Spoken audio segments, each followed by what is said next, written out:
Good evening. And Adelaide soldiers, one of two Aussie diggers killed in a roadside bomb blast in Afghanistan. It's our worst one-day combat loss since the Vietnam War. The troops were on foot patrol in the Mirabad Valley when they were hit. Joining us now is political reporter Mark Riley. Mark, what do we know of the soldiers? Jane, one of them, 25-year-old Darren Smith, is from Adelaide. He just recently moved to Brisbane with his wife and young boy. The other was just recently engaged to his sweetheart. Keziah Mulcahy was the love of Jake Morland's life, a life he's now laid down for his country in the dusty horror of Afghanistan. Family, friends are devastated. He loved what he was doing, loved the Defence Force, loved his work.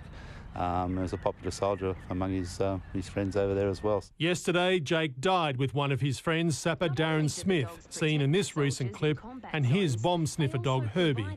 They're military working dogs, but they get looked after better than a lot of house dogs I've seen. This is an enormous loss for their families and their loved ones.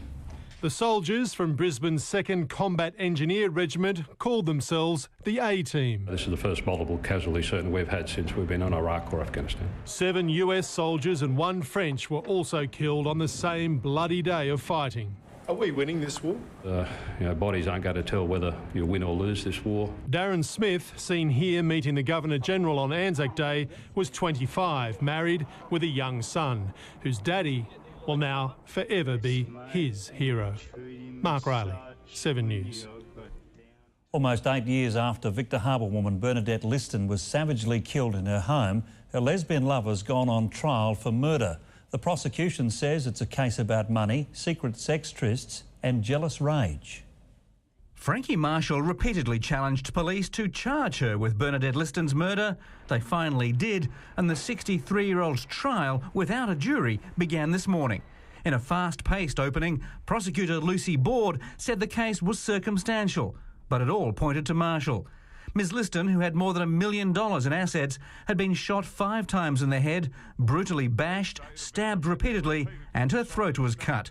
Whoever killed her wanted her dead and made sure she was dead. The prosecution alleged one of the telling pieces of circumstantial evidence involved the trail of bloody footprints left by Ugg boots throughout the house. Frankie Marshall had told police she'd never owned nor worn that type of footwear, but the prosecution would produce witnesses and photographs to show that wasn't true.